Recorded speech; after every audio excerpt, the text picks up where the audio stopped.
Bonsoir à tous. Bonsoir à toutes et à tous. Bienvenue à ce deuxième webinaire. Merci beaucoup à M. Guéné d'avoir accepté de partager ses connaissances avec nous et à notre communauté ce soir. Donc, je vous remercie de nous rejoindre pour ce webinaire qui va s'annoncer captivant et plein de stratégies. Donc, le thème de ce jour soulève beaucoup de questions et une question essentielle qui est l'intelligence artificielle. L'intelligence artificielle, une révolution, une menace pour les métiers de la communication et du marketing.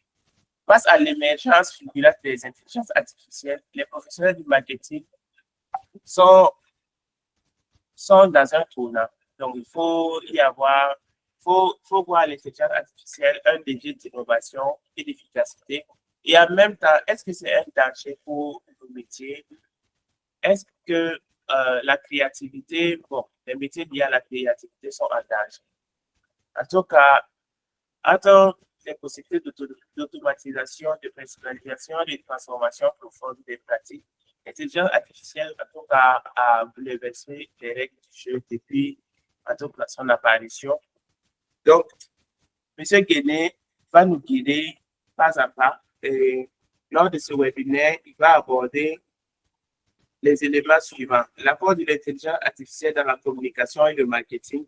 Il va également aborder des limites et des risques de l'intelligence artificielle dans nos métiers, c'est-à-dire la communication et le marketing. Il va également nous donner comment s'adapter à cette révolution qu'est la venue de l'intelligence artificielle. Et pour conclure, il va essayer quand même de couper la poire en deux et nous donner si l'intelligence artificielle est une révolution ou une menace. Donc, j'espère que chacun de nous prendra notre adéquat de nous et que vous allez profiter de ce webinaire comme nous tous. Donc, M. Guéné, si vous êtes prêt, je vais vous demander de partager votre écran et vous avez la parole. Donc, mais avant de débuter totalement, je vais demander à chacun de couper son micro. Il ne faut pas essayer de partager votre écran parce que vous allez perturber la présentation de M. Guéné. Si vous avez une question actuellement lors de la présentation, il faut juste poser votre question lors du chat et quand M. Guéné va finir sa présentation, vous pourrez lire votre question et y répondre. Donc, à la fin de la présentation, si vous avez une question, levez la main, on vous passe la parole et vous répondez.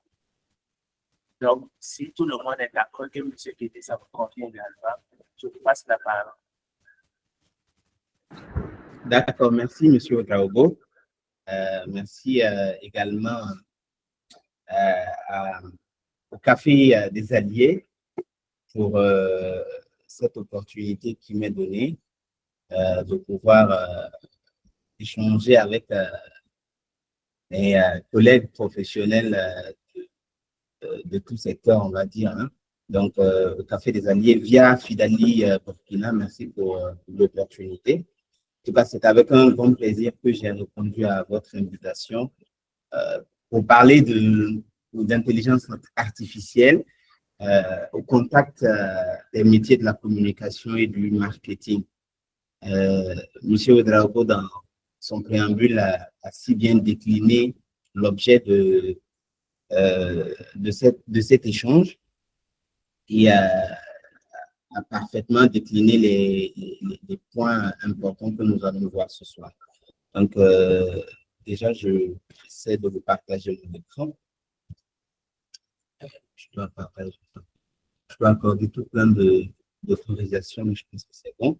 Vous me direz si vous le voyez. Hein. Est-ce que tout le monde a mon écran? Oui, M. Guéné, on voit très bien votre écran. OK, formidable. Merci encore. Donc, on va y aller. Intelligence artificielle. Désolé. Voilà.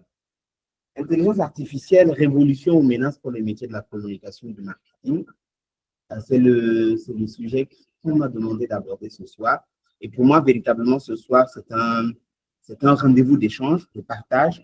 Et j'espère en attendre autant de vous de vous, de moi. Donc, n'hésitez pas, surtout, comme le disait le modérateur, à poser des questions, mais aussi surtout à faire des apports, des contributions, parce que c'est dans le partage des expériences des uns et des autres que l'on pourra tirer véritablement des leçons utiles pour chacun de nous et pour l'avenir de nos métiers voilà, en communication et en marketing.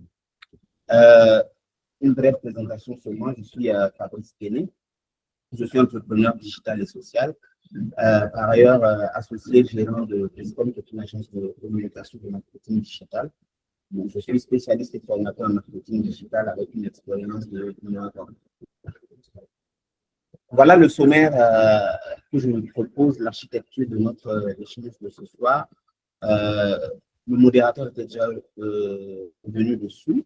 Donc, après avoir fait une introduction, nous allons voir l'apport ou les apports de l'intelligence artificielle dans le secteur de la communication et du marketing. Ensuite, nous verrons les limites et les risques que l'intelligence artificielle peut apporter dans nos métiers. Et enfin, nous allons voir comment est-ce que nous pouvons nous adapter à cette révolution. Et puis, nous allons conclure et arrêter ce que nous aurons choisi, la considération que nous aurons choisi d'employer vis-à-vis de l'IA et de nos métiers. Est-ce que c'est une révolution? Est-ce que c'est une menace? Ensemble, nous verrons ce que nous pourrons en dire. Donc, très rapidement, je m'en vais introduire. Alors, la question que l'on peut se poser d'entrée du jeu, c'est l'intelligence artificielle, révolution ou menace? Mais moi, la question que j'y vois derrière, c'est pourquoi est-ce que l'on se pose cette question? Surtout pourquoi on se la pose maintenant. Donc, avant d'entrer dans le vif du sujet pour savoir si c'est une révolution ou une menace, je propose quand même de revenir un peu sur la genèse de l'IA. Alors, ça ne va pas être une genèse ultra détaillée, hein, mais les grandes lignes, les grands moments historiques. Et puis d'aller chercher à savoir pourquoi aujourd'hui on est amené à se poser la question d'une menace éventuelle ou d'une révolution dans les métiers de la communication et du marketing. Alors, je vous propose un regard chronologique sur les différentes versions d'IA qui sont apparues depuis le début jusqu'à maintenant. La première IA générative, parce que c'est surtout d'elle que l'on va parler, parce que les IA ils existent depuis longtemps, mais notre monde a été chamboulé par les IA génératives. Donc, la première IA générative générait des images, elle est apparue en 2014, et elle n'était pas accessible au grand public, mais elle était exclusivement réservée aux chercheurs. Ensuite, on va avoir l'apparition des GPT, qui vont être des IA génératives de texte, cette fois-ci, à partir de 2018.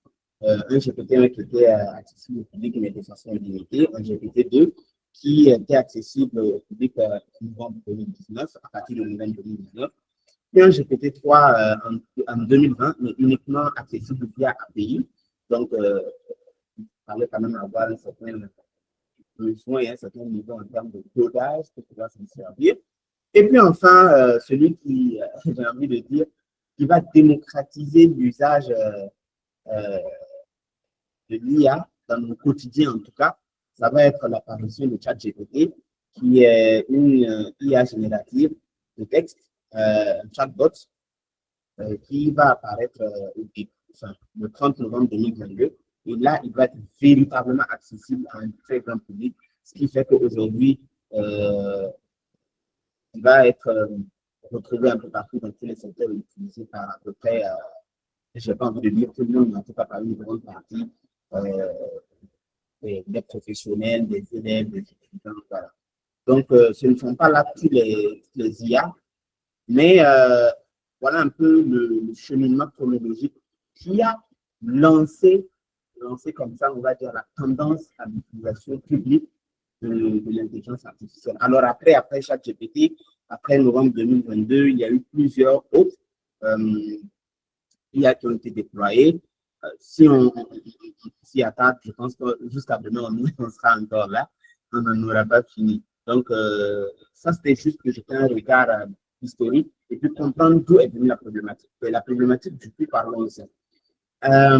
La montée fulgurante de l'intelligence artificielle va rencontrer en face d'elle des barrières. Des barrières qui vont être culturelles, des barrières qui vont être professionnelles, des barrières qui vont être sociales, des barrières à tous les niveaux, on va dire. Et dans certains secteurs, l'intelligence artificielle va être tout de suite perçue comme un outil de paresse intellectuelle. Je sais que si l'opportunité était donnée à chacun de s'exprimer sur la question, je sais que beaucoup d'entre vous, s'ils n'ont pas pensé cela, ont rencontré des gens en face qui leur ont dit non, l'IA, c'est pas bon, ça rend les gens paresseux, machin, du. Donc, c'est l'une des barrières que l'on a érigées contre l'usage de l'intelligence artificielle. L'autre barrière, c'était que, ou en tout cas l'autre problématique, c'était que l'intelligence artificielle ou son usage semblait devenir une menace pour les emplois créatifs. Parce que quand on parle d'intelligence artificielle générative, on parle de création, de génération. Et à partir du moment où on a une intelligence artificielle qui, en quelques secondes, va faire ce qu'un professionnel va faire en quelques jours, quelques mois, alors il est légitime, peut-être en tout cas être légitime de se poser des questions et de se demander est-ce que certains emplois ne vont pas disparaître. Et puis, une autre barrière, c'est que l'IA a été perçue comme une forme de dévalorisation du savoir-faire humain. C'est-à-dire qu'à partir du moment où on peut cliquer sur un bouton pour générer, je ne sais pas moi, un roman en quelques secondes, en quelques minutes, ça semble un peu dévaloriser le savoir de ces écrivains-là, par exemple, hein, c'est juste un exemple, qui aurait pris, je ne sais pas moi, plusieurs mois ou plusieurs années même pour rédiger un bon roman. C'est-à-dire qu'à partir de ce moment-là, certains métiers vont se sentir sous-estimés, dévalorisés, parce que finalement, on se dit, ce qu'un humain fait en plusieurs mois, l'intelligence artificielle le fait en quelques secondes. Donc, finalement, ça résout le point précédent. Pourquoi s'emmerder, passez-moi l'expression, pourquoi s'emmerder avec des hommes qui sont lents, tout court, qui sont lents, moins efficaces, selon certains, et alors que l'on peut avoir une intelligence artificielle qui fait autant, voire mieux, en quelques secondes, en moins de temps. Donc, il va se poser une question d'efficience dans les processus. Et je vous cite là quelques secteurs qui sont concernés. Ça va être l'éducation, le journalisme, la publicité, l'édition, la communication, le marketing. Bref, tous les secteurs, même la santé, tous les secteurs sont aujourd'hui impactés. Hein? Vous verrez par exemple des gens qui vont aller vers une IA générative pour parler de leurs symptômes et l'IA va leur générer un diagnostic médical. Vous pouvez vous imaginer. Avec tous les risques que cela comporte, on verra les risques un peu plus tard, mais vous voyez comment ça peut bousculer un peu les standards, bousculer les usages au quotidien. Et bien évidemment, le monde de la communication et du marketing ne coupe pas à ces fondements qui sont quelque peu ébranlés, qui sont restructurés par l'arrivée de l'intelligence artificielle. Donc, aujourd'hui, l'IA est omniprésente. Elle est omniprésente dans les outils de communication. Elle est omniprésente dans les outils de marketing. On va pouvoir s'en servir pour optimiser les processus, on va pouvoir s'en servir pour avoir de la personnalisation dans les approches marketing et clients. Donc, l'IA est aujourd'hui omniprésente. Et les entreprises ont de plus en plus tendance à adopter ces technologies-là afin d'optimiser leur stratégie, d'optimiser leur rendement, d'optimiser leur process, d'optimiser leurs résultats, d'optimiser leurs relations clients et plein d'autres choses. Et tout cela, comme je le disais tout à l'heure, va véritablement bousculer les habitudes, bousculer les standards que l'on a. Et on a en souvenir des procès qui ont été intentés par des sociétés qui développaient des IA, tantôt pour des questions de droit d'auteur, notamment des romanciers qui ont attaqué, affirmant que l'IA, c'est un milieu de leurs œuvres, va aller produire du contenu. Donc, techniquement, le contenu produit sur la base des informations qui ont été recueillies à partir de leurs œuvres sont techniquement leur propriété. Donc, il va y avoir un véritable bouleversement à tous les niveaux. Et aujourd'hui, en termes de marketing et de stratégie et de communication, pardon, on peut se poser la question légitime. Est-ce que finalement, c'est une avancée bénéfique ou est-ce que c'est une menace pour les professionnels? Et je pense que c'est la question qui qui nous a tous conduits ici ce soir parce qu'on a envie d'en découdre, on a envie de savoir et de trancher. Et on a aussi comment on appelle ça? Alors, désolé, oui, l'apport de l'IA dans la communication et le marketing. Donc, ça va être notre premier point. Nous allons voir ce que l'IA apporte avant d'aller vers les risques et les conséquences probables. Donc, le premier apport, comme je le disais tout à l'heure dans l'introduction, c'est l'automatisation des tâches et le gain de temps. Oui? Avec notamment la génération de contenu. Je vous ai cité tout à l'heure ChatGPT, Jasper AI, Copy AI, et il y en a plein d'autres qui vont pouvoir vous générer du contenu. Donc, à la manière d'un community manager, vont pouvoir créer du contenu, adapter ce contenu-là à une certaine audience. Voilà, et cela se fait en un clic en remplaçant, en fournissant les bonnes informations à la base, ce qui fait que finalement, ça crée ce qu'on va appeler un gain de temps, donc de l'efficience dans les process. Et on peut avoir aussi, en termes d'automatisation des tâches, l'arrivée des chatbots et des assistants virtuels. Ces chatbots et assistants virtuels vont pouvoir véritablement apporter un souffle nouveau à la relation client.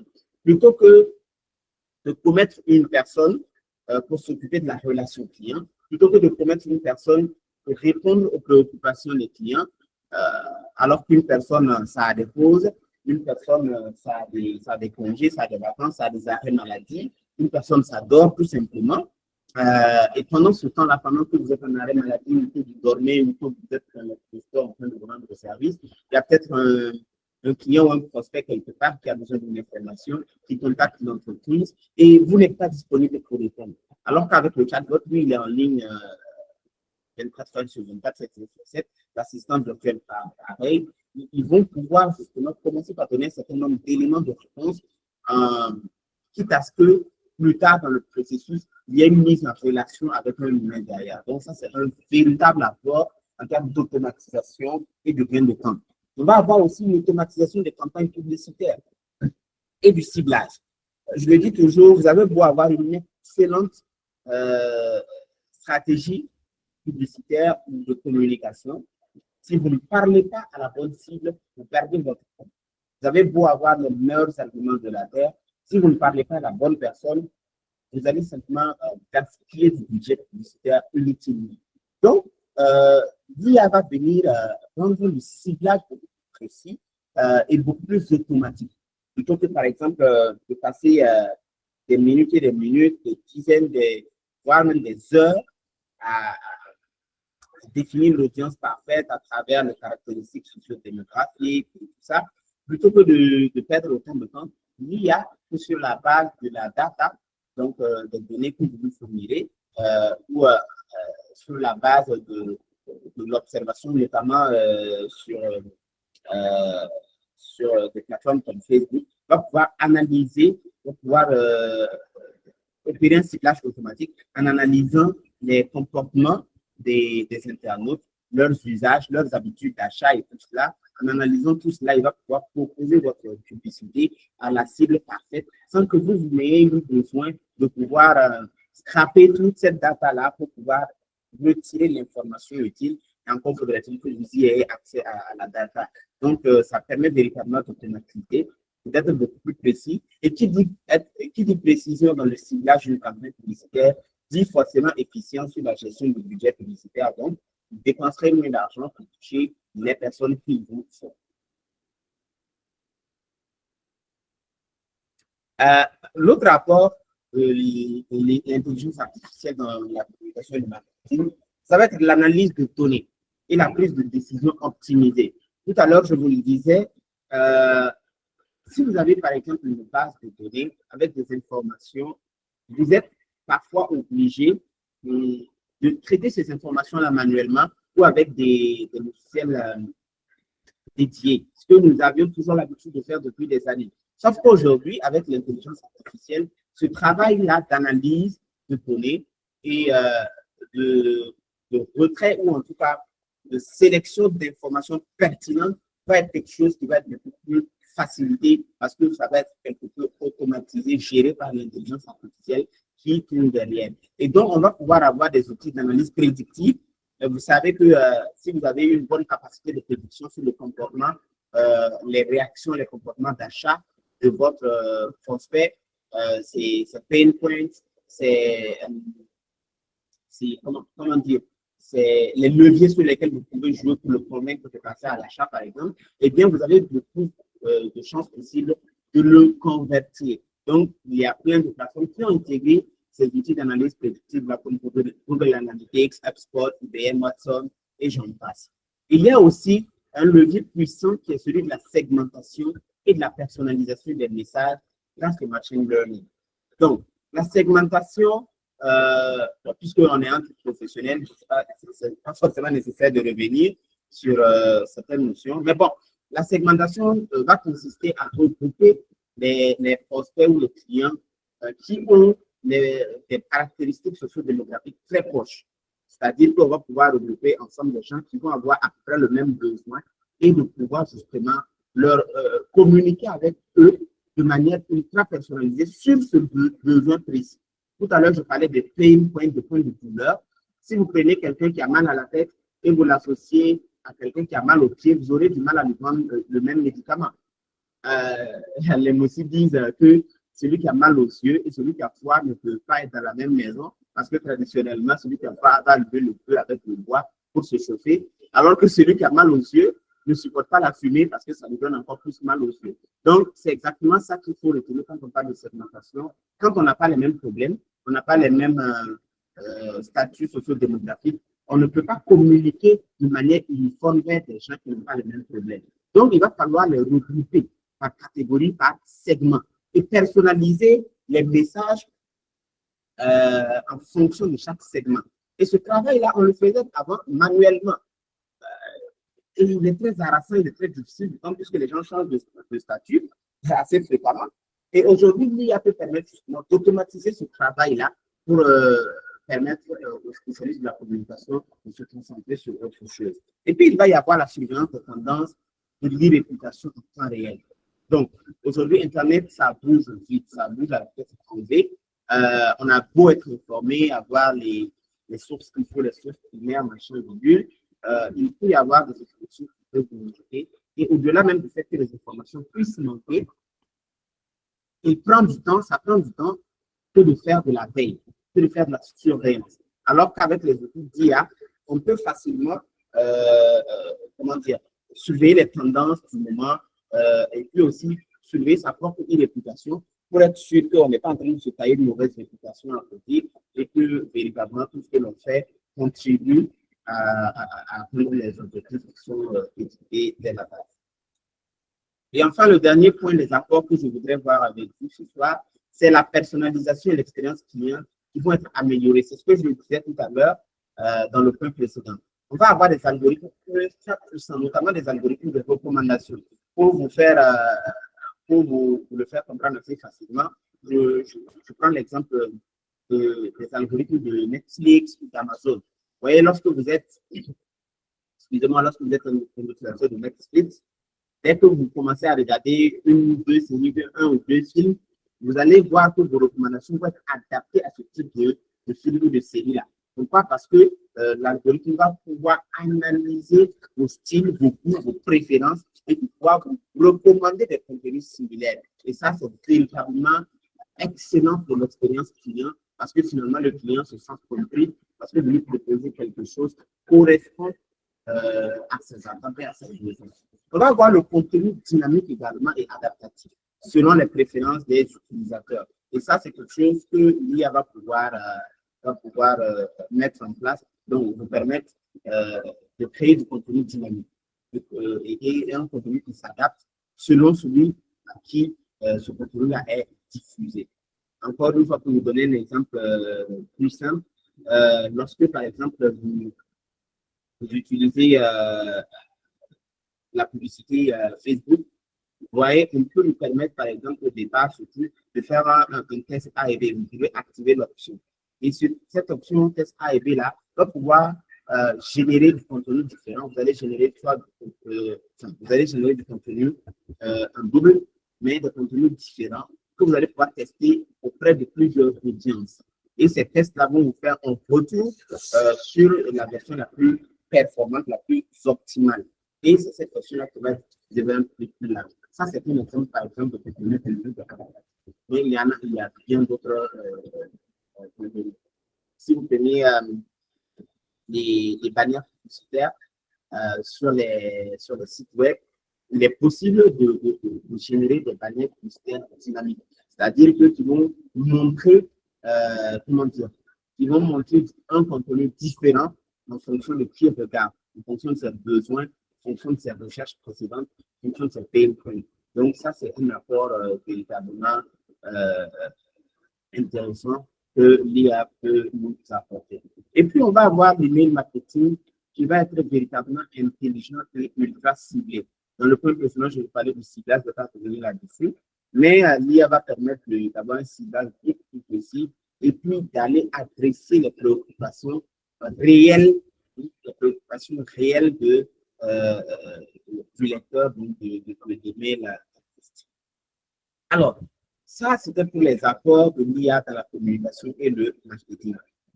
Je fais une petite pause pour dire à M. Odago, au modérateur, s'il y a un souci, vous pouvez allumer votre micro et me parler parce que comme je suis en présentation pour l'instant, je n'ai pas accès au chat et je ne vois pas. Donc, interrompez-moi, j'entendrai que je peux réagir plus facilement. D'accord, bien reçu, M. Guéné. Pour le moment, ça va. Ça va très bien. Formidable. Donc, on arrive au second point qui va concerner les limites. Les limites ainsi que les risques de l'intelligence artificielle dans nos métiers, donc, que sont ceux de la communication et du marketing. Alors, la première limite ou le premier risque que l'on pourrait adresser à l'usage de l'IA, c'est la déshumanisation de la communication. Vous savez, la communication est quelque chose qui est très cher à l'humanité, à l'être humain. À tel enseigne que les philosophes se sont intéressés même au langage animal, parce que la question était de savoir si les animaux communiquent entre eux ou pas. Bon, on ne va pas revenir sur le cours de philosophie qu'on a suivi au lycée, hein, mais c'est pour dire que pendant longtemps, justement, certains toujours le pensent, moi je n'ai pas de position, la caractéristique propre à l'humain que les autres êtres n'avaient pas, mais c'était justement celle de pouvoir communiquer. Parce que tout part de la communication. Parce que tout ce qui se passe dans la tête est extériorisé par la communication, qu'elle soit verbale ou non verbale, comportementale, sociale, tout est communication, comme on dit. Donc, c'est tellement humain comme concept qu'on va avoir cette crainte-là quand la confiant à des machines ou en faisant intervenir des machines dans le processus, ben, on arrive à une déshumanisation de la communication en elle-même.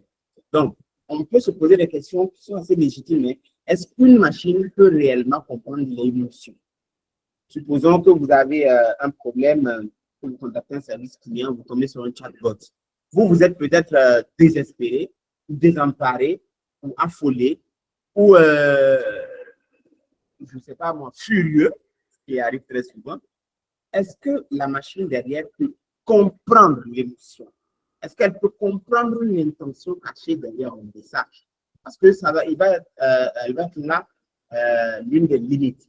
Parce que le plus important dans la communication, ce n'est pas forcément ce qui est dit, mais c'est aussi surtout comment c'est dit, dans quel contexte, dans quelles conditions. Donc, le non-verbal est tellement important dans la communication de l'être humain que quand on retire le non-verbal, le verbe à lui seul ne suffit pas pour faire sens à un message.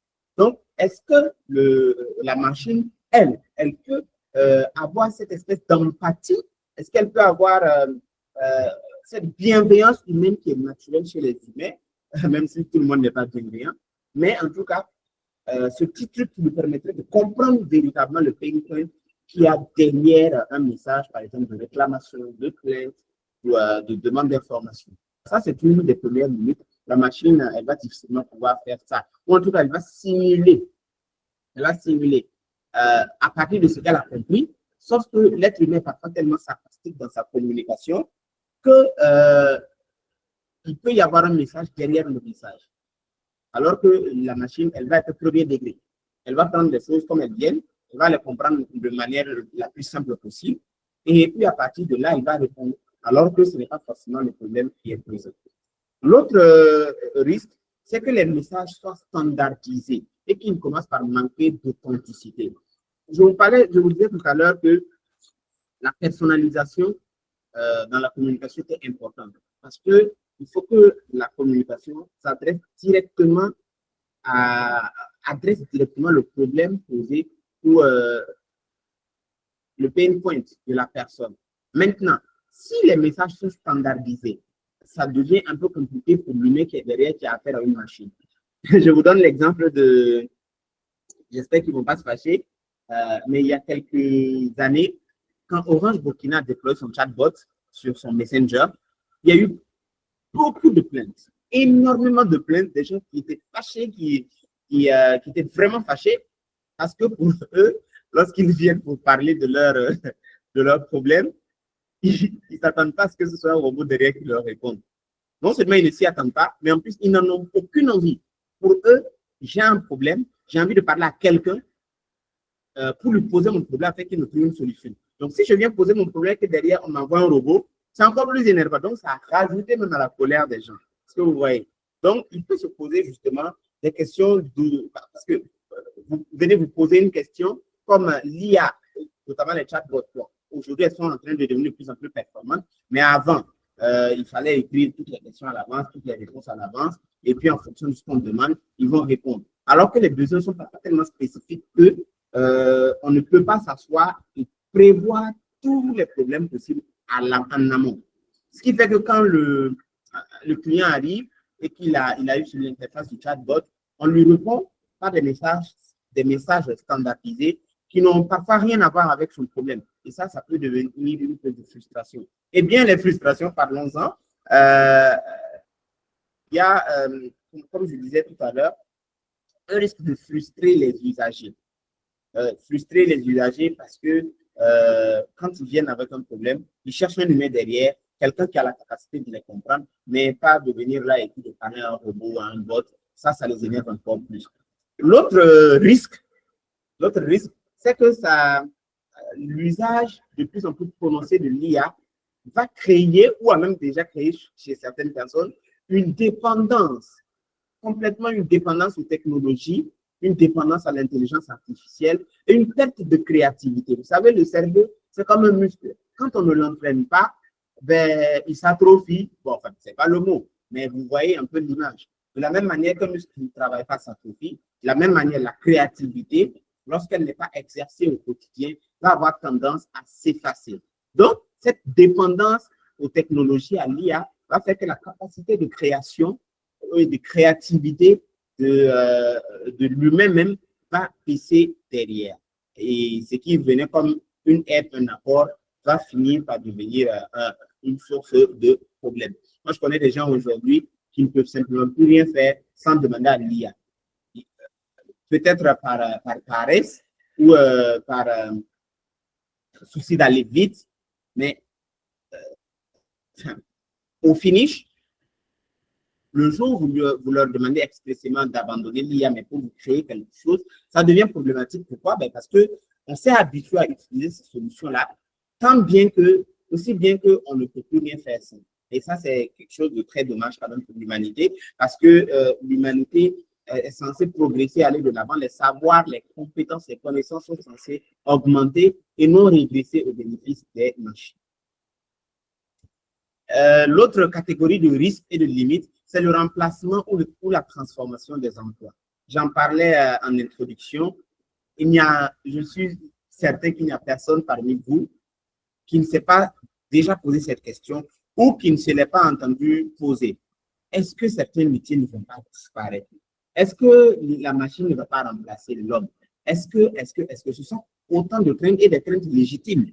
Des craintes légitimes. Lorsque je demande à une IA de me générer un mois de contenu pour ma page ou 6 mois de contenu pour ma page et qu'il me sort les idées et le texte, il me propose même les supports avec lesquels il faut avancer, à la fin, est-ce que c'est encore nécessaire de recruter un community manager, par exemple? Si je ne recrute plus de community manager, les community managers, ils deviennent quoi? Les rédacteurs. Si je tiens un blog ou bien j'ai un blog d'entreprise, j'ai besoin d'un rédacteur. Aujourd'hui, l'IA peut me générer du contenu. Il me suffit de lui dire le sujet et puis le nombre de mots que je veux dans mon article et puis il me le sort. Finalement, est-ce que le rédacteur aura encore un métier? Les analystes marketing, tout à l'heure, on parlait de data scrapping pour pouvoir retirer l'information de la donnée de manière beaucoup plus efficace. Finalement, l'analyste marketing, il devient quoi? Est-ce que vous voyez? Donc, ça pose véritablement certaines questions sur l'avenir de certains métiers qui nécessairement vont soit disparaître, soit évoluer. Et on a aussi la montée, enfin, comment dire, à partir de ce moment-là, il est impératif que le professionnel puisse monter en compétence afin de rester pertinent. Parce que si nous restons aujourd'hui avec nos compétences aujourd'hui, nous n'irons nulle part.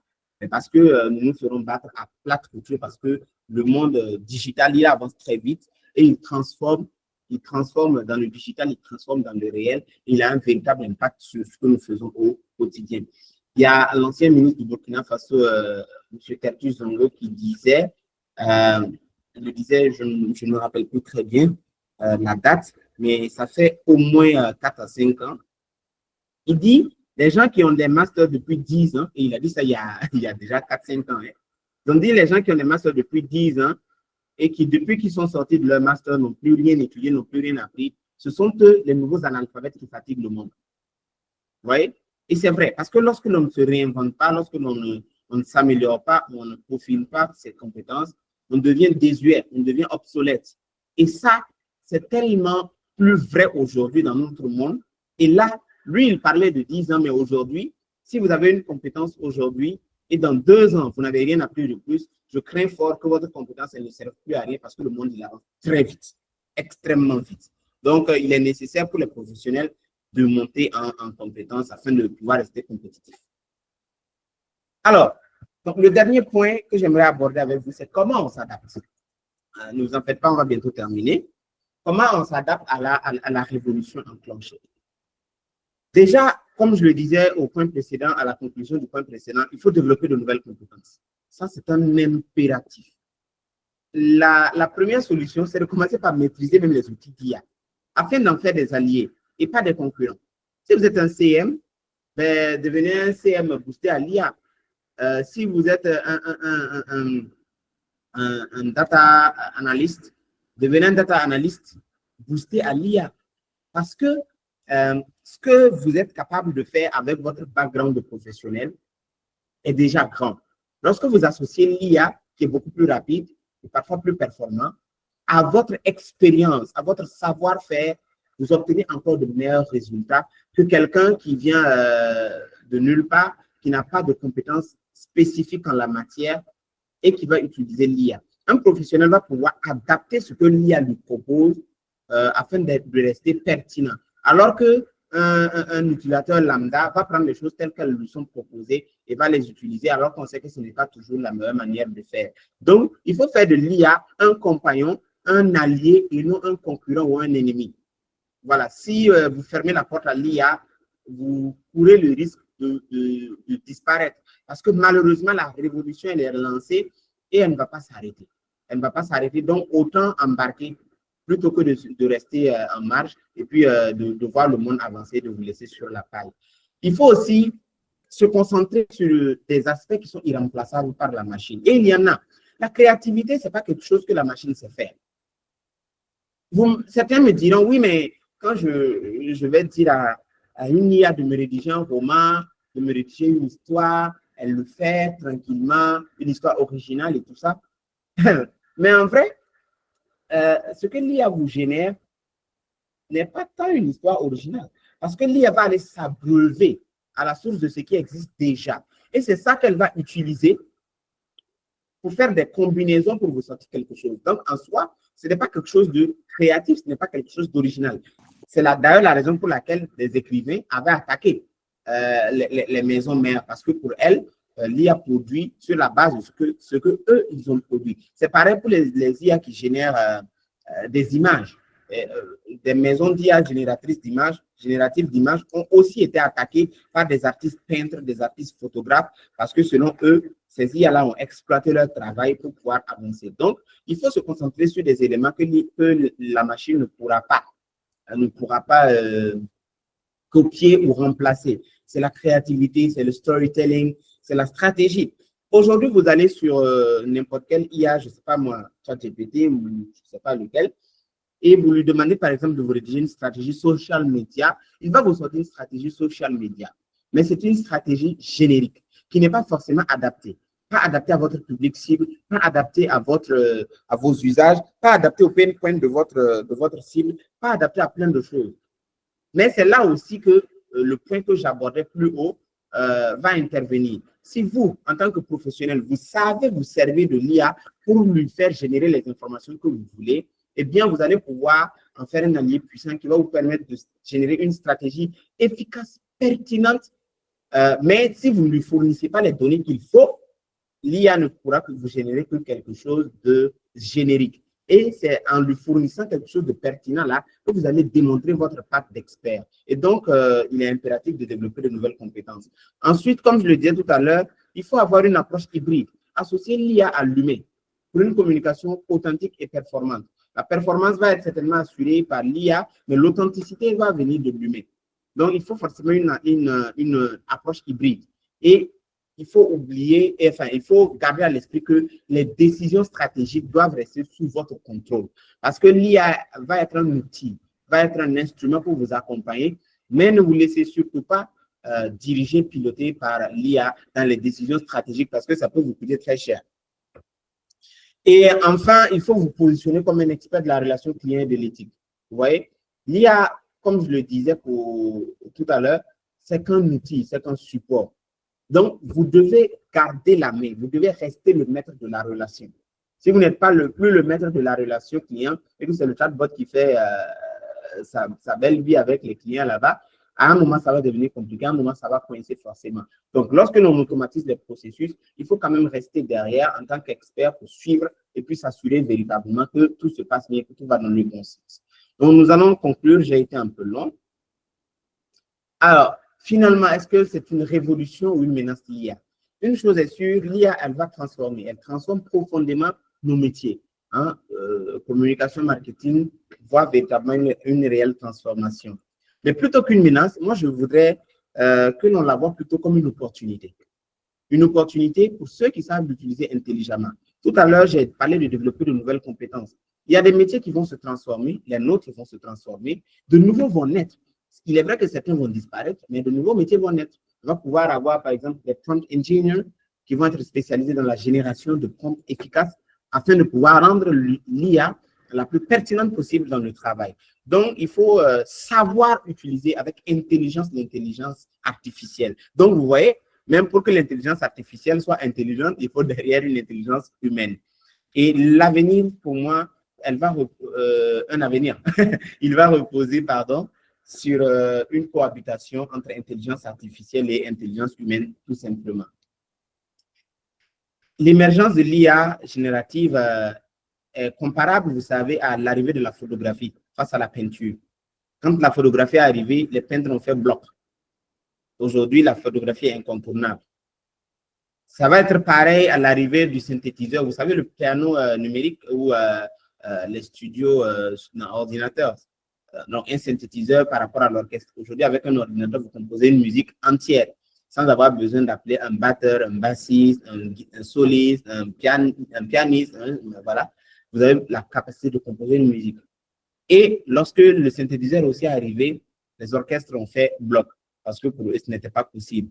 Mais nous sommes aujourd'hui dans un monde où ces technologies qui, à leur arrivée, avaient rencontré de fortes résistances, sont devenues la norme. Donc, aujourd'hui, nous sommes face aussi à une révolution qui bouscule.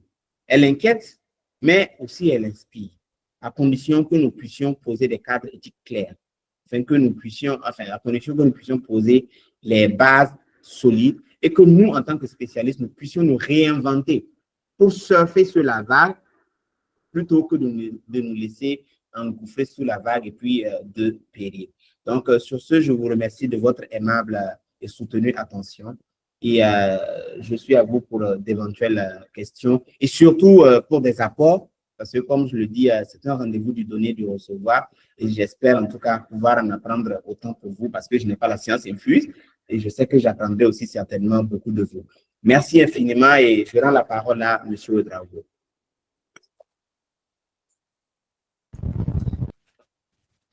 Merci beaucoup, M. Guéné, pour votre partage. Nous avons beaucoup appris lors de votre présentation et c'était vraiment à l'aise avec ce sujet et ça nous conforte que nous pouvons apprendre. Et je sais qu'il y a beaucoup de professionnels également actuellement parmi les participants. Donc, n'hésitez surtout pas à lever votre main et à apporter votre touche à ce webinaire. Mais avant tout, si vous le permettez, je vais faire un petit récapitulatif de la présentation de M. Guéné avant d'ouvrir la séance de questions-réponses. Donc, lors de votre présentation, vous avez donné un peu la genèse de l'intelligence artificielle. Beaucoup d'entre nous vont peut-être associer l'apparition de l'intelligence artificielle avec la généralisation de ChatGPT en novembre 2022. Mais vous avez dit qu'il y avait déjà une intelligence artificielle qui était déjà présente depuis 2014, mais qui n'était pas ouverte à tout le monde, qui n'était pas accessible aux chercheurs. Maintenant, l'intelligence artificielle actuellement fait face à des barrières, que ce soit des barrières culturelles et professionnelles. Certaines personnes ne veulent pas l'adopter parce que, ou sont hésitants parce qu'ils ont, ils ont des réticences au niveau professionnel. Ils pensent que l'intelligence artificielle serait peut-être une insulte au type de métier qu'ils mènent. Mais culturellement également, l'intelligence artificielle pourrait être associée à ce qu'on appelle la paresse. Et ça m'amuse parce que l'autre jour sur Facebook, je suivais une vidéo où il y avait une prêche et le pasteur associait l'intelligence artificielle à l'œuvre de Satan. Donc, il y a plusieurs types de freins à l'adoption de l'intelligence artificielle. Maintenant, chacun pourrait décider de l'adopter ou ne pas l'adopter, en fonction de ses croyances, mais la suite du webinaire pourra peut-être donner des raisons à ceux qui étaient réticents de commencer à l'utiliser. Donc, l'intelligence artificielle, depuis son apparition, a apporté beaucoup d'éléments comme l'automatisation des tâches, l'analyse des décisions et prise de décisions optimisées et la personnalisation de l'expérience client.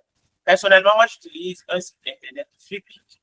Flippic, c'est une plateforme qui fournit des photos, des images et des illustrations. Je l'utilise depuis 2021. Maintenant, au départ de mon utilisation, quand je recherchais une vidéo, par exemple, si je tape une femme physique, ça me faisait sortir des images. J'étais obligé de partir au niveau des prix et puis choisir peau noire, africain ou préciser comme ça pour que ça puisse me faire sortir des photos de personnes à la peau noire ou africaine. Actuellement, si je passe sur Flickr encore avec mon même portail que je tape, je cherche toutes les photos qui vont m'afficher sur les photos de moi. Si je cherche des blancs, il faudrait que je précise parce qu'il a vraiment compris que c'est le type de photos que je veux. Je n'ai plus rien à préciser actuellement. Je trouve que c'est vraiment génial. Mais l'IA n'a pas seulement apporté de bons côtés, il y a également quelques limites. Ce n'est pas des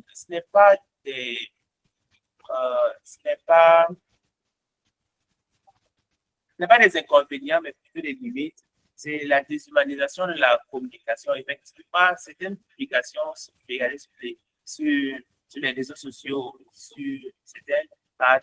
Je vois que pratiquement les messages se ressemblent. Même les messages publicitaires sont pratiquement les mêmes choses. Vous avez toujours rêvé vous pouvez voir 5 publications de 5 pages différentes et toutes ces 5 publications de 5 pages différentes commencent par vous avez toujours rêvé d'eux. On se dirait quand même que c'est bizarre que toutes ces 5 personnes et ces 5 pages différentes aient exactement la même phrase pour commencer leur communication. Il y a également la dépendance des technologies IA également. Comme vous l'avez souligné, il y a certaines personnes qui ne peuvent plus rédiger un texte ou un post par exemple, sans passer par une intelligence artificielle, que ce soit ChatGPT, Perplexity ou quelque chose comme ça, parce qu'ils sont vraiment habitués et ça peut devenir peut-être la paresse de quelque chose comme ça. Et il y a également le remplacement ou la transformation de l'emploi, parce que certaines entreprises, c'est vrai que ce n'est pas vraiment joyeux, mais il y a certaines entreprises qui ont déjà commencé à remplacer certaines choses, par exemple, par l'intelligence artificielle. Et les recherches ont montré que si vous avez la mention maîtrise des outils de l'intelligence artificielle sur votre CV, par exemple, vous intéressez beaucoup plus les entreprises que si vous n'avez pas cette mention. Donc, du coup, l'emploi, par exemple, se voit un peu transformé. Maintenant, face à tous ces limites et ces apports de l'intelligence artificielle, comment on s'adapte? Donc, vous avez souligné qu'il faudrait maîtriser les nouveaux outils de l'intelligence artificielle, mais plus se concentrer sur les aspects qui sont irremplaçables par l'intelligence artificielle ou par la machine.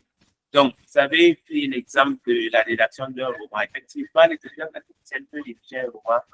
Donc, ce n'est pas l'intelligence artificielle en soi qui a rédigé le roman. Parce que si j'arrive et puis je dis, rédige-moi un roman, c'est vrai, il va me faire sortir un texte, mais ce n'est pas ce que je veux. Donc, pour que l'intelligence artificielle puisse écrire un roman, qu'il puisse être considéré comme étant une histoire qui tient la route, il va falloir que je lui fournisse des informations, que je lui guide, que je lui donne une trame de rédaction, que je lui donne des types de personnages avec.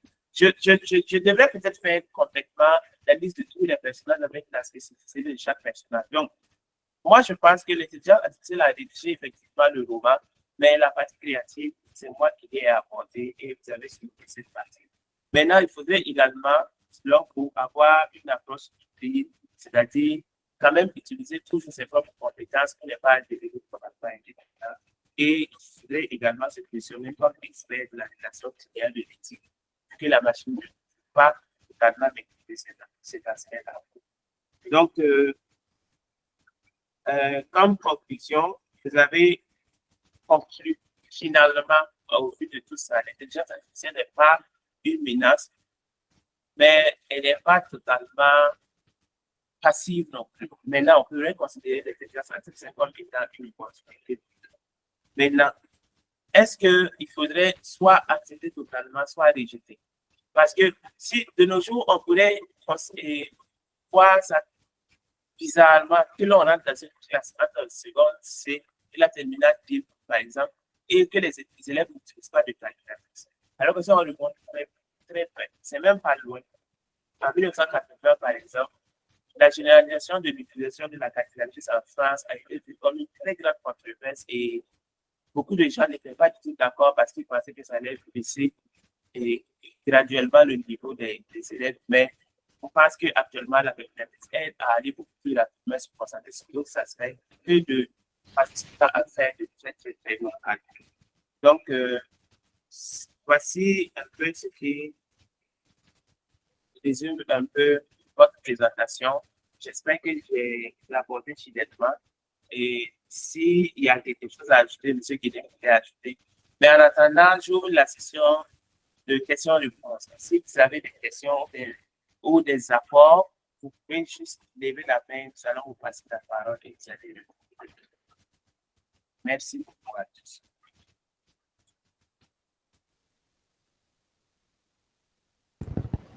Monsieur Zongo, vous avez la parole.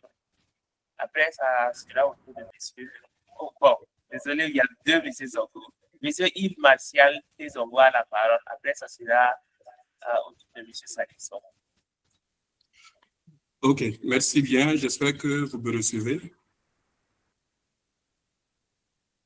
Oui, 5 sur 5. Ok, parfait. Donc, avant de commencer, je tiens à féliciter M. Guéné pour la qualité de son intervention. Vraiment, il a traité le sujet dans toute sa globalité, mais aussi avec toute la profondeur qu'il faut. Parce que lorsqu'on parle des IA, on touche à plusieurs sujets à la fois.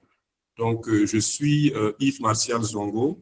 Je suis responsable communication et marketing d'un institut d'enseignement supérieur dénommé École supérieure des techniques avancées.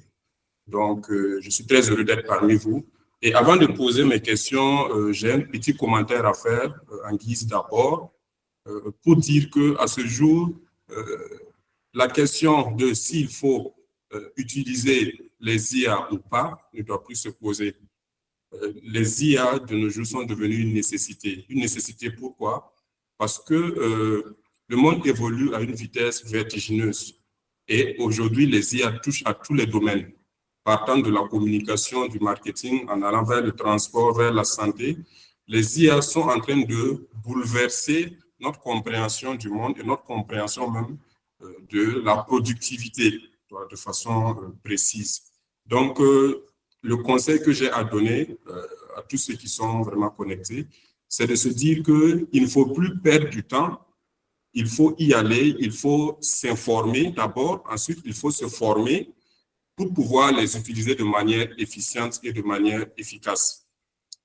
Peut-être ce qu'il faut rappeler aussi, c'est que M. Fabrice Guéné n'est pas certainement revenu totalement en arrière parce que les IA datent des années 50. Donc, depuis les États-Unis, c'est depuis les années 50 que les IA ont fait leur apparition, vraiment dans une version assez, on va dire, la première version qui a évolué avec le temps. Donc, déjà, en termes d'évolution technologique, nos pays africains sont vraiment très, très en arrière par rapport à l'évolution des IA. Donc, à ce jour, nous n'avons plus le droit, nous n'avons plus de raison de douter et de nous dire que, bon, est-ce qu'il faut y aller ou pas? Vraiment, il faut y aller. Et il faut y aller avec toutes les connaissances, toutes les ressources nécessaires. Et je pense que c'est dans ce cadre-là que cette formation joue vraiment son rôle d'information, mais aussi de formation de tous les acteurs pour une utilisation saine de l'intelligence artificielle. Donc, ceci dit, je vais juste poser quelques questions à M. Guéné, s'il m'est permis de continuer, si je ne suis pas trop long, bien sûr. Allez-y, M. Zongo. OK, merci, M. Ouedraogo. Donc, la première question que j'ai à poser, c'est de savoir si à ce jour, il existe des IA africaines, c'est-à-dire des IA créées par les Africains. Parce que ChatGPT, on va dire, est une IA qui a été créée naturellement par d'autres pays occidentaux et qui a été entraînée à travers des données qui ne sont pas forcément des données qui ont un lien direct avec notre vécu africain. Donc, est-ce qu'il y a des IA africaines? Et s'il y en a, est-ce que ces IA-là sont entraînées sur des données sociolinguistiques ou culturelles propres à l'Afrique pour nous permettre de pouvoir mieux utiliser cet outil-là dans notre quotidien? La deuxième question est de savoir si toutes les IA sont soumises à des règles éthiques. Par exemple, est-ce qu'une personne malveillante peut utiliser une IA pour commettre un forfait ou bien pour commettre un acte répréhensible par la loi? Prenons un voleur qui veut peut-être, on va dire, qui se prépare à un acte de vol. Est-ce que l'IA peut lui permettre ou bien peut lui donner des informations pour qu'il puisse passer à l'acte? Voilà. Ou bien est-ce que les IA sont vraiment formés à ne donner que des informations sur un cadre éthique, voilà, et pour la sauvegarde des droits humains? La dernière question, pour ne pas être très long, c'est de savoir si M. Guéné peut nous en dire davantage par rapport au comité, non, à la conférence africaine sur les intelligences artificielles qui se tient actuellement du côté de, le nom m'échappe, du côté du Rwanda, voilà, depuis quelques jours. Est-ce qu'il est au courant des actualités à ce niveau? Est-ce qu'il peut nous en dire davantage? Donc, merci beaucoup pour le temps qui m'a été accordé et félicitations pour cette initiative qui permet d'informer et de former les jeunes que nous sommes sur l'utilisation de l'intelligence artificielle, mais une utilisation saine et productive. Merci et excellent succès. Oui, désolé, je n'avais pas allumé mon micro. Merci bien, M. Ouedraogo, et merci à M. Zongo pour la richesse aussi de son apport et puis pour les questions. Oui, lorsque M. Ouedraogo avait commencé à parler tout à l'heure, je tenais à faire une précision, effectivement, comme M. Zongo l'a dit. L'IA, elle n'est pas née en 2014. L'IA, comme il a dit, la réflexion à propos va commencer dans les années 50, hein, avec notamment les réflexions d'Alan Turing qui pensait pouvoir créer une application, qui pensait qu'une machine pouvait justement répliquer ou en tout cas imiter le mode de fonctionnement de réflexion de l'humain.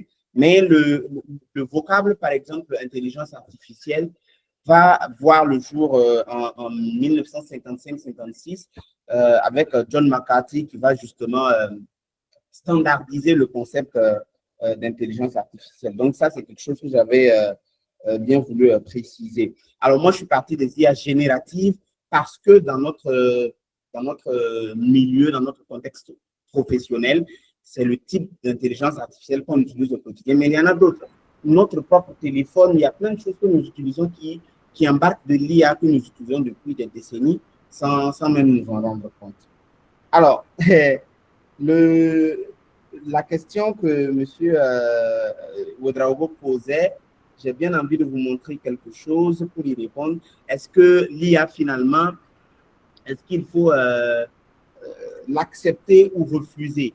Il a bien mis en exergue l'arrivée de la calculatrice à l'école, notamment à l'école française. J'aimerais vous présenter ici la théorie de la diffusion de l'innovation développée par Everett Rogers, qui dit que 2,5% des gens sont les innovateurs, donc ceux qui vont créer l'innovation. À côté d'eux, on va avoir 13,5% qui vont être des adopteurs précoces. Ensuite, on va avoir la majorité précoce qui est de 34%, puis la majorité tardive qui va être de 34% également, et on va finir par les retardataires. Qu'est-ce que cette théorie de diffusion de l'innovation nous apprend? Elle nous apprend que l'innovation a toujours rencontré des obstacles, obligatoirement.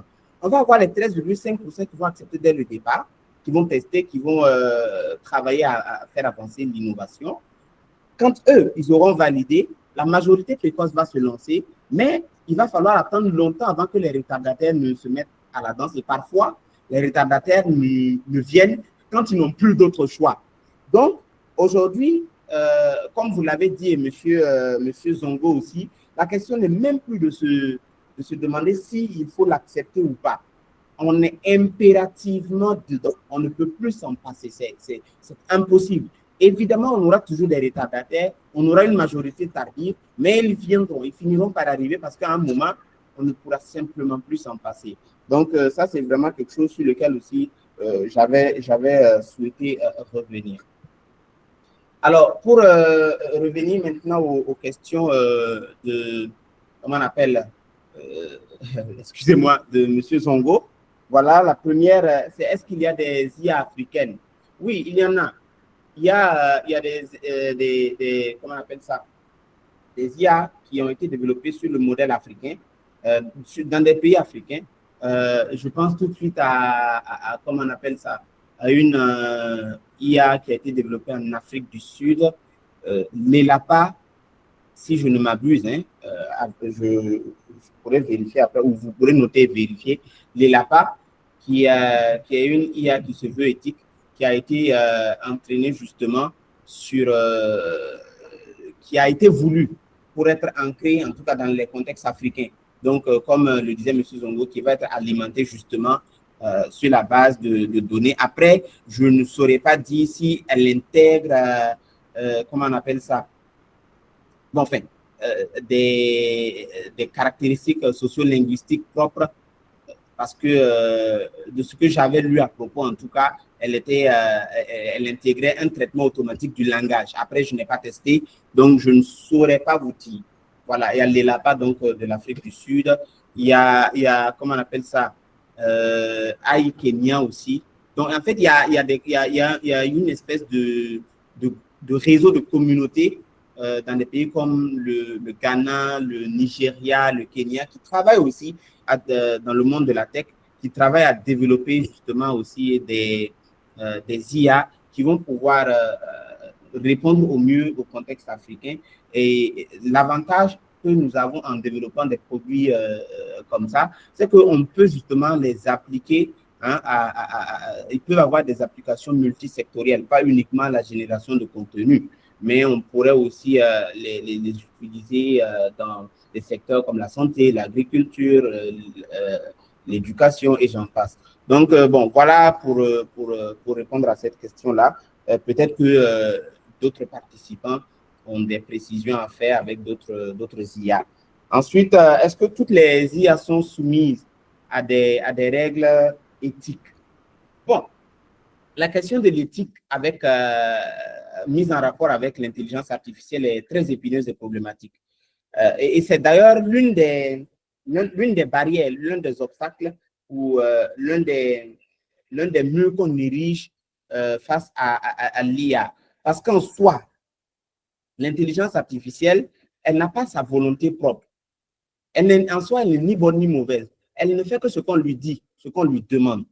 Donc, derrière, il y a certainement des IA à qui, enfin, j'ai dit à qui comme si c'était des personnes auxquelles on a placé des garde-fous sur certaines demandes spécifiques.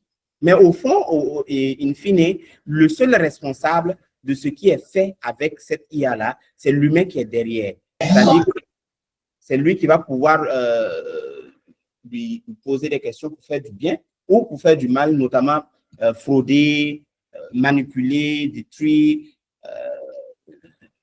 On voit aujourd'hui au quotidien les deepfakes qui sont utilisés. On utilise les voix, les visages des personnalités publiques pour partager des fausses informations, créer de la désinformation.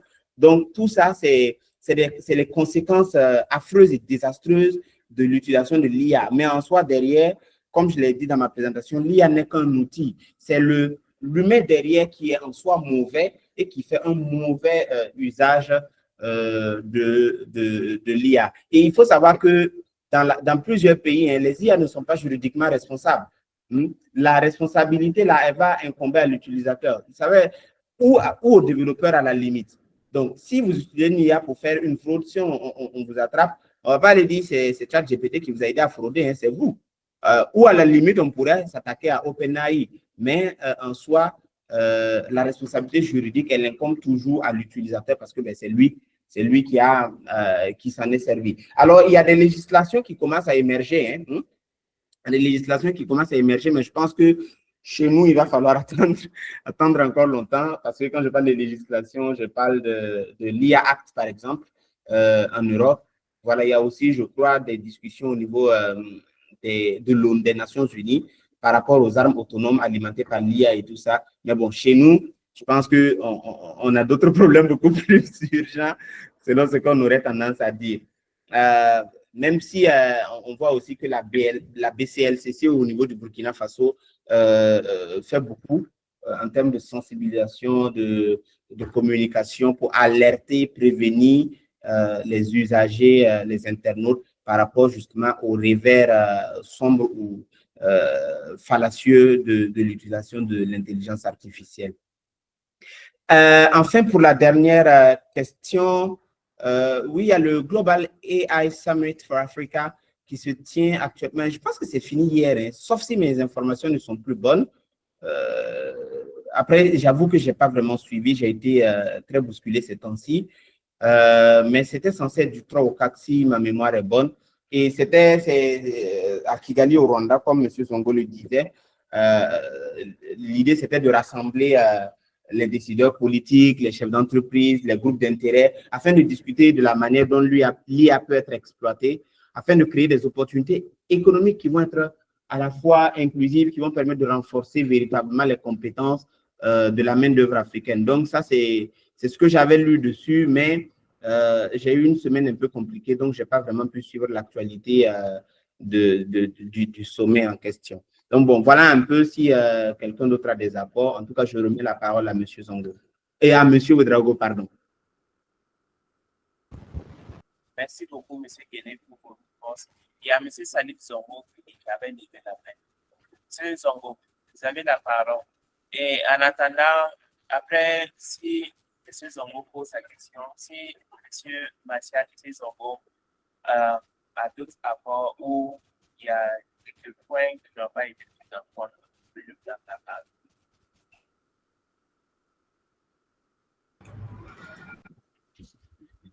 Bonsoir à tous et à toutes. Est-ce que vous me recevez? Oui, on s'attend très bien. D'accord. Ok, bonsoir à tous et à toutes. Et merci encore une fois à M. Guéné pour sa brillante présentation. Voilà, je suis Zongo Salif et je suis chef de pub dans une structure. Voilà. J'avais une question, je pense que la question a été déjà posée par Monomo. Voilà, c'était concernant les IA africains. Est-ce qu'on avait des IA proprement africains? Voilà, parce qu'avec CAT, on a tellement de lacunes là-dessus pour ce qui concerne vraiment les contenus générés souvent. Voilà, donc ce qui reste, c'est des commentaires. Voilà, et je pense que aujourd'hui, tous les usagers vraiment de IA doivent être formés vraiment. Voilà. Moi, je fais beaucoup de présentations avec je vois souvent les contenus en fait ici. Voilà. Je pense que trop de IA dégrade souvent la présentation. Je me rappelle, un jour, je suis allé pour une présentation et toutes les personnes qui devraient en principe faire les présentations, ils ont les 90% ont quasiment utilisé le même contenu en fait ici. Le même contenu. Et du coup, ça laisse vraiment savoir où est vraiment passée la créativité. Est-ce que les IA ne sont pas vraiment faites pour donner souvent, donner un peu l'architecture de notre pensée, de nos réflexions, ou bien comment essayer de structurer nos pensées. Mais est-ce que ça doit être la base vraiment de nos travaux, en fait? C'est ça aussi le problème, en fait, parce qu'à un moment donné, quand on est trop IA, on manque d'inspiration, on manque de créativité, on est un peu standard, en fait, on est un peu léger. Donc, il y a un peu ce problème également qui est là aujourd'hui. On utilise tellement de façon abusive les IA et qu'on se trouve vraiment s'il y a encore de la créativité sur l'individu, surtout lorsqu'on devient aussi un peu accro, je vais dire. Voilà. Parce que je connais pas mal de personnes, même pour faire une seule phrase, il va falloir vraiment faire recours à l'IA pour pouvoir y arriver. Ça déshumanise un peu cet aspect. Deuxièmement, il y a encore des structures également qui refusent des contenus, voilà, des contenus générés par l'IA, en fait. J'ai vu pas mal de cas pareils où c'était des présentations, on a rejeté certaines présentations parce que c'est des contenus qui ont été générés par l'IA, en fait. Et voilà. Est-ce que pourquoi, bon, ça peut être peut-être une question que je veux peut-être adresser à M. Guéné. Et pourquoi encore certaines structures, disons des grosses structures aujourd'hui, sont encore réticents quand il s'agit vraiment de contenu généré par l'IA. Voilà, donc c'était un peu là mes commentaires. Merci beaucoup encore une fois pour cette occasion qui nous a été donnée vraiment de parler de cette question qui est vraiment d'actualité. Merci. Monsieur Ouedraogo, je peux aller en même temps? Oui, merci. Ah, d'accord. Autant pour moi, j'attendais qu'on me donne la part, mais il n'y a pas de souci. Ça marche. Alors, merci à Monsieur Zongo. D'un Zongo à un autre. C'est un plaisir de vous avoir. Alors, merci pour vos apports et pour votre question. En fait, moi, je pense que votre question trouve sa réponse dans la première partie de votre intervention. Pourquoi est-ce que certaines entreprises, notamment de grosses entreprises, sont réticentes quand il s'agit de contenu généré par IA? En fait, le problème se trouve dans votre première observation. Vous avez dit que vous vous rendez compte que la plupart des formations, des présentations sont générées entièrement sur IA et du coup, les contenus finissent par se ressembler. Il n'y a plus de différenciation, tout est pareil. Voilà la raison pour laquelle les entreprises sont réticentes à ce que justement l'IA soit utilisée à outrance. Parce que, comme je le disais dans ma présentation, malheureusement, ce n'est pas l'utilisation de l'IA en soi qui pose problème. C'est la manière dont nous servons de l'IA qui est problématique. Quand ça devient un outil de paresse, ça devient problématique. L'IA doit être associée au savoir-faire de l'utilisateur, à l'expérience de l'utilisateur. Il y a des choses que l'IA n'a pas. Il y a des choses que l'intelligence artificielle ne saura pas reproduire ou manifester et que vous allez pouvoir apporter. Mais lorsque, par exemple, les gens vont simplement poser une question à ChatGPT, ils vont faire CTRL-C, aller dans leur document CTRL-V, et là, ils envoient ça à une entreprise sérieuse qui prend ça avec un détecteur d'IA qui arrive à savoir que le contenu a été généré par IA. Ce que l'entreprise va se dire, c'est que ce candidat ou ce prestataire ou, je ne sais pas moi, ce collaborateur-là, il n'est pas sérieux. Il n'est pas sérieux, il n'est pas travailleur, il n'est pas paresseux. Alors qu'il aurait pu se servir de l'IA, mais de manière intelligente, reformuler les textes, comme vous l'avez dit, avoir une ossature, une structure à laquelle maintenant il va ajouter son contenu. Mais lorsque vous prenez les choses telles que générées et vous les envoyez, ça en dit long sur la personnalité de la personne qui fait ça. C'est ça qui est problématique en vrai. Et dernièrement, enfin pas dernièrement, il y a longtemps, hein, je ne me souviens plus, mais je pense que c'était en Afrique centrale, il y a une maison d'édition qui a déclaré qu'elle fermait parce qu'en fait, tous les manuscrits, ou en tout cas 90 ou 95, je ne sais plus, mais c'était un très gros chiffre, presque 100% des manuscrits qu'ils avaient reçus les 6 derniers mois, je pense, étaient tous générés par IA. C'est-à-dire que les gens se sont assis, ils sont allés sur l'IA, ils ont dit, écris-moi un roman sur ça, écris-moi un livre sur ça, écris-moi un livre sur ça. Et aujourd'hui, je vois même sur Facebook des gens qui disent, oui, écrivez un e-book grâce à l'IA en 5 minutes. Et il y a vraiment des gens pour faire ça. Mais si c'est pour faire ça, autant laisser les lecteurs à qui vous voulez vendre vos livres, là, aller sur l'IA et puis poser la question et lire. Est-ce que vous voyez, il n'y a plus de valeur apportée, il n'y a plus rien que vous apportez en soi. Et ça devient problématique quand même. Et une entreprise sérieuse, même si elle vous autorise à utiliser l'IA, ne peut pas raisonnablement prendre quelqu'un qui ne sait rien faire sans l'IA. C'est ça qui est problématique, à mon avis. Monsieur Ouedraogo, je vous rends la parole. Merci beaucoup, Monsieur Guéné. Donc, quant aux intelligences artificielles africaines, il y a une intelligence artificielle qui a fait parler d'elle fin 2024. Bon, l'intelligence, elle n'a même pas encore 6 mois, je pense. C'est l'intelligence artificielle AWA du Sénégal. L'intelligence artificielle, ça permet d'accéder au domaine de la santé et cette intelligence artificielle parle le Wolof. Donc, ils sont en train de développer d'autres langues. C'est vrai que c'est encore très compliqué, mais ils essaient d'ajouter le Hausa, par exemple. Donc, c'était juste pour un ajout.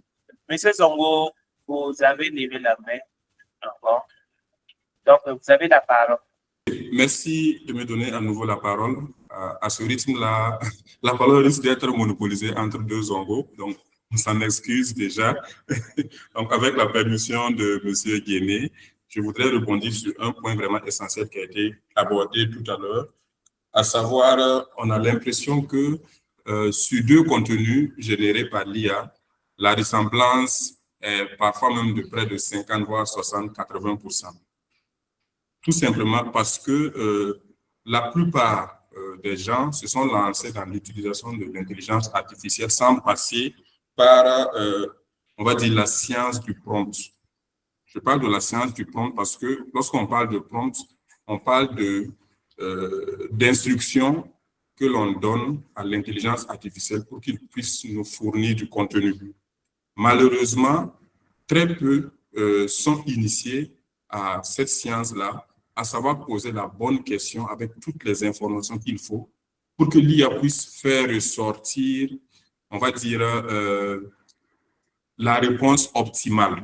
La réponse optimale, ce qui va permettre à ce qu'elle soit aussi personnalisée, voire plus personnalisée qu'un autre qui a utilisé la même IA à travers la même question.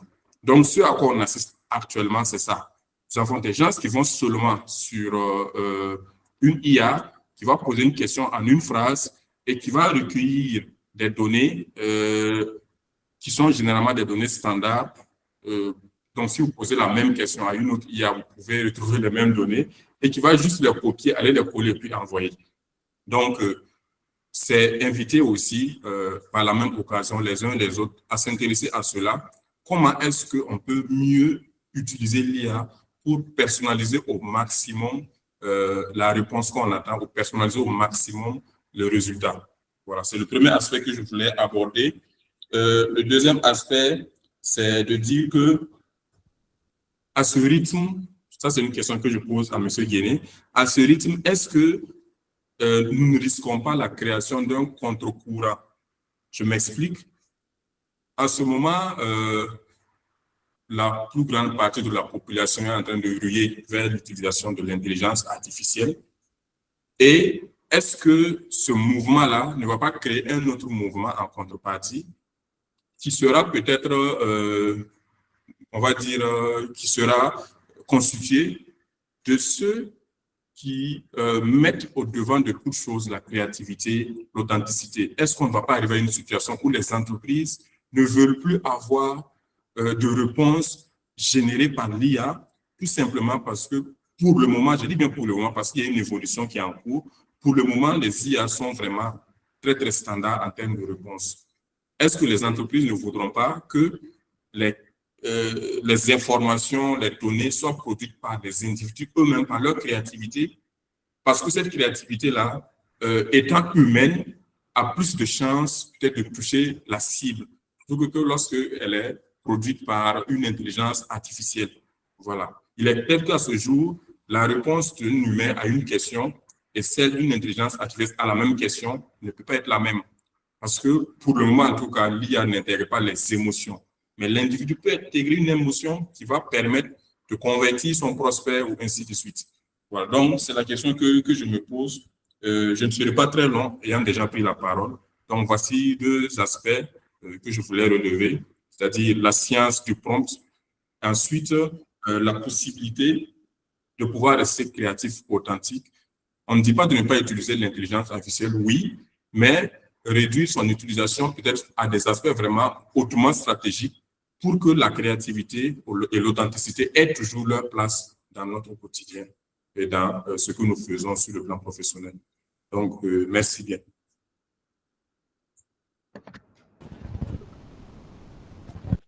Oui, monsieur Guéné, vous pouvez y aller. D'accord, merci. Ben, merci encore, M. Zongo, pour la richesse et la teneur de vos apports. Moi, je suis complètement d'accord avec vous qu'aujourd'hui, nous sommes face à une situation un peu triste. Mais parce que, comme vous l'avez dit, les gens se sont engouffrés dedans. Ah, je pose une question, ils me donnent la réponse, c'est vite, c'est bien, c'est sap. Alors que derrière, comme vous le dites, il y a la science du prompt. Et derrière, il y a le métier. Il y a le métier qui a découlé de cette science du prompt-là. Aujourd'hui, on va avoir des métiers de prompt engineer. Pour le moment, ce n'est pas très répandu, surtout sous nos cieux, mais pour moi, à mon avis, c'est l'avenir. Voilà pourquoi je disais qu'on ne peut pas juste fermer la porte à l'IA parce qu'elle va difficilement s'effacer. Demain, les entreprises chercheront les personnes qui sont le mieux capable de tirer le meilleur de l'IA. Et ça s'apprend. Ça, c'est un métier, c'est une science, comme vous le disiez. Après, est-ce qu'on ne risque pas la création d'un contre-courant? Vous savez, oui, il y a des choses qui sont bonnes, mais qui, mal exploitées, finissent par devenir répulsives. Vous vous rappelez, il y a quelques années, le phénomène des coachs. On avait des coachs qui, en tout cas, des coachs de vie, des coachs, qui, en développement personnel, qui entraînaient ou en tout cas aidaient les gens à s'accomplir, à se réaliser. Et puis, en temps, le marché a été inondé de centaines de coachs autoproclamés. Et à partir de ce moment-là, les coachs, le métier de coach a commencé par devenir un métier répulsif. Je me souviens, je connais un très grand coach qui encadre des gens ici au pays, partout dans le monde, à Dubaï, partout. Vraiment, c'est un très grand business coach. Et il m'avait consulté pour sa stratégie de communication. Et il m'avait dit, Fabrice, je ne veux plus du tout être associé au vocable coach. C'est-à-dire que l'intervention de plusieurs autres coachs autoproclamés en fait que quand tu dis que tu es coach, même plus personne ne te prend au sérieux. Et c'est un peu ça qui risque d'arriver effectivement avec l'IA. Je suis d'accord avec vous. Ça risque de créer un contre-courant au point où les entreprises vont dire non, si c'est IA, si c'est que utiliser IA, nous, on n'en veut pas. Et ce qui devait être une compétence sûre devient maintenant quelque chose de problématique parce qu'une chose est sûre, on ne pourra pas s'en passer. mais derrière, on n'a pas envie de recruter quelqu'un qui fait que ça. Mais ça aussi, en fait, c'est si on se limite à l'IA générative. L'intelligence artificielle a des domaines d'application divers et variés. Quand on prend, par exemple, les questions d'analyse de données, de data scrapping, et des domaines de la santé, on parlait de l'IA AWA tout à l'heure, il y a plein de secteurs dans lesquels l'intelligence artificielle est utilisée. Et à part l'IA générative qui semble poser problème à certaines entreprises, je pense que les autres formes d'IA s'en sortent très bien et font du très bon boulot. Mais oui, je pense qu'on va quand même passer par une phase de turbulence pendant laquelle les entreprises vont être ultra réticentes, ou en tout cas, il faudra pouvoir montrer plus. En plus de l'IA, il faudra montrer qu'on peut faire beaucoup plus, qu'on peut apporter beaucoup plus pour pouvoir être crédible, parce que de toute façon, le résultat fourni par l'IA n'est que le reflet de la capacité, de la compétence de son utilisateur.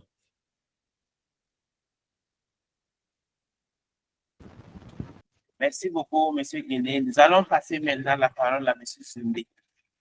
M. Zundé, si vous êtes en ligne, vous avez la parole.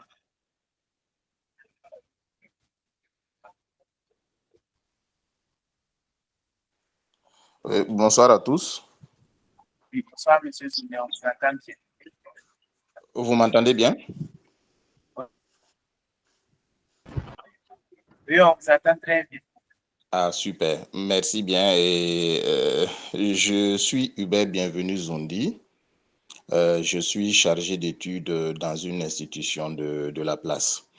Alors, je voudrais déjà saluer la pertinence de l'exposé de M. Guéné, le féliciter pour la richesse du contenu. J'ai vraiment beaucoup appris. J'avais des appréhensions sur l'intelligence artificielle. Et là, j'ai eu pas mal d'informations sur le sujet. Je voudrais profiter et remercier aussi M. Ouedraogo pour l'initiative. Alors, moi, mon intervention, c'est sur deux volets. Alors, le premier volet, ça concerne l'éducation et la recherche scientifique. Alors, aujourd'hui, vous voyez, vous donnez un devoir à des élèves ou à des étudiants, les devoirs de groupe, ils génèrent un contenu à travers l'intelligence artificielle, un contenu très pertinent, et ils viennent me présenter les résultats des travaux. Alors, qu'est-ce qu'on fait? Parce que souvent, c'est généré avec une bibliographie qui va avec. Alors, face à ce genre de situation, qu'est-ce qu'on fait? Quel est l'état des choses aujourd'hui? Est-ce qu'aujourd'hui, il est admis que des élèves et des étudiants traitent leur sujet via l'IA et qu'ils puissent présenter et qu'ils soient évalués là-dessus? Alors, ma deuxième préoccupation, c'est au niveau des ressources humaines.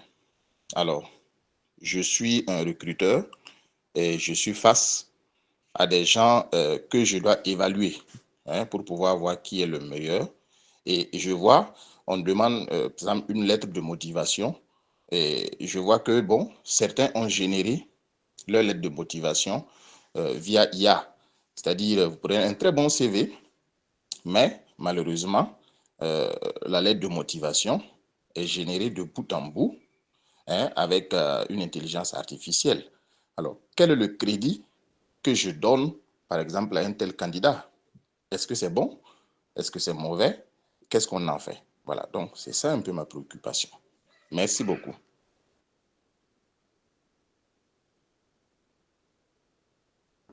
D'accord, merci bien, M. Zondi. Vous posez là des questions extrêmement pertinentes et hautement stratégiques, j'ai envie de dire, parce que, en tout cas, pour le cas du Burkina, l'un des premiers murs qui s'est élevé, c'est contre l'utilisation de l'IA. Ce sont comment dire, les enseignants, ou en tout cas le corps académique et le corps enseignant. Mais parce que simplement, les élèves prennent les exercices qui leur sont donnés pour susciter de la réflexion, du travail. Ils vont foutre ça dans une IA et puis en 5 secondes, c'est généré, ils recopient et puis ils sont contents, ils ont trouvé.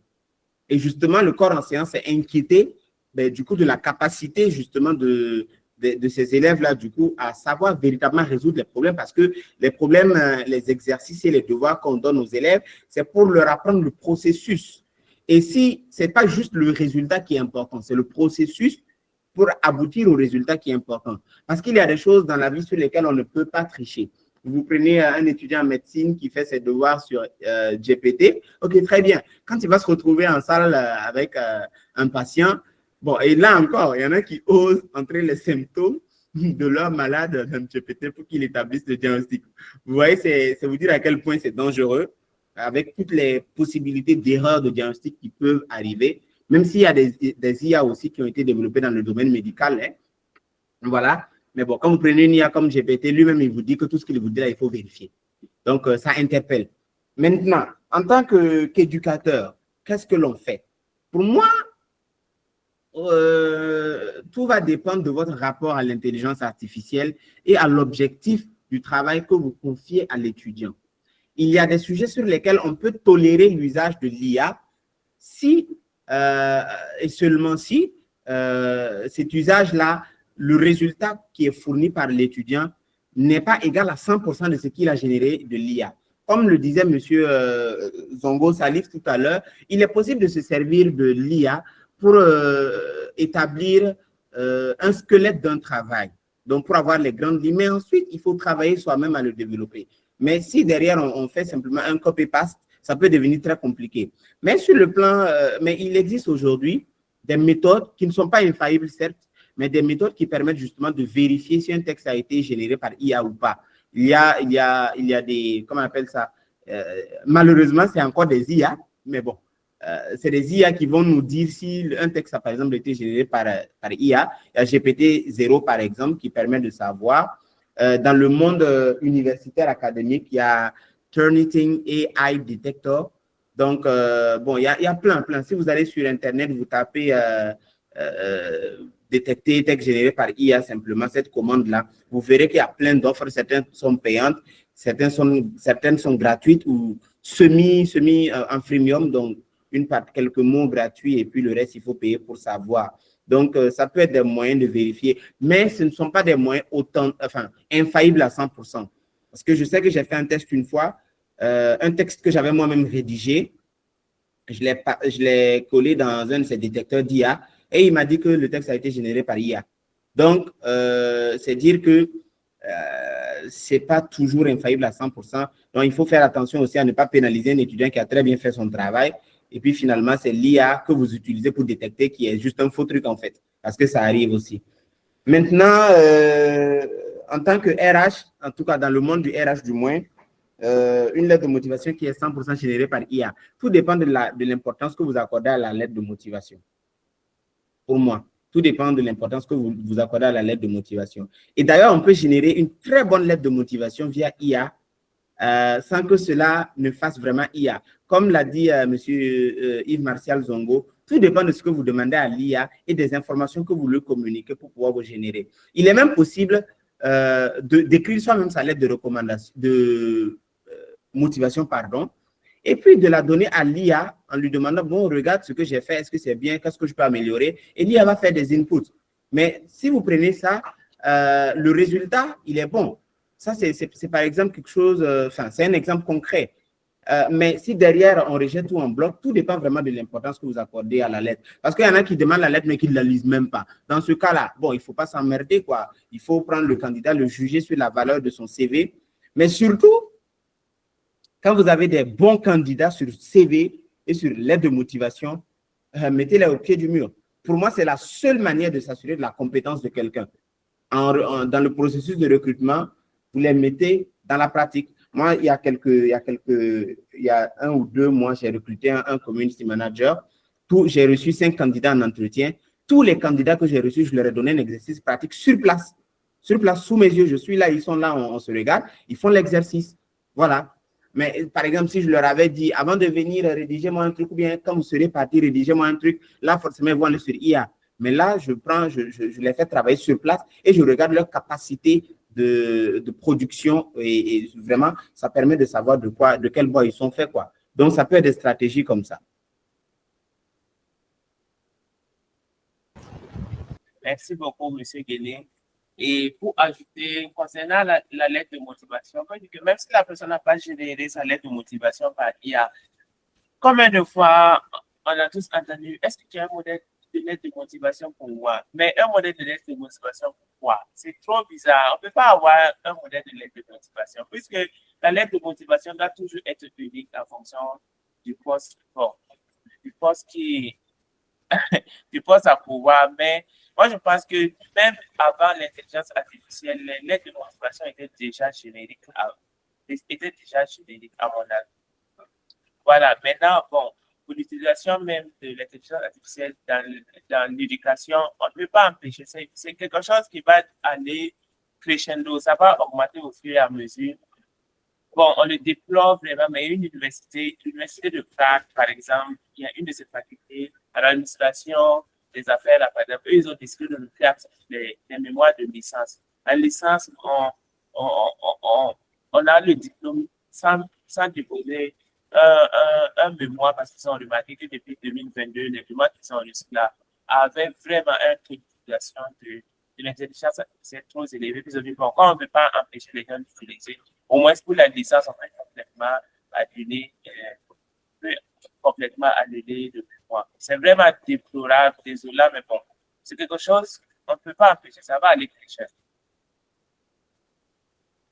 Oui, monsieur Zoné, je sens que vous avez relevé la main, donc vous avez la parole. D'accord, merci bien, monsieur Ouedraogo. Et en tout cas, merci à monsieur Guéné pour ces éléments de réponse. Je suis entièrement satisfait.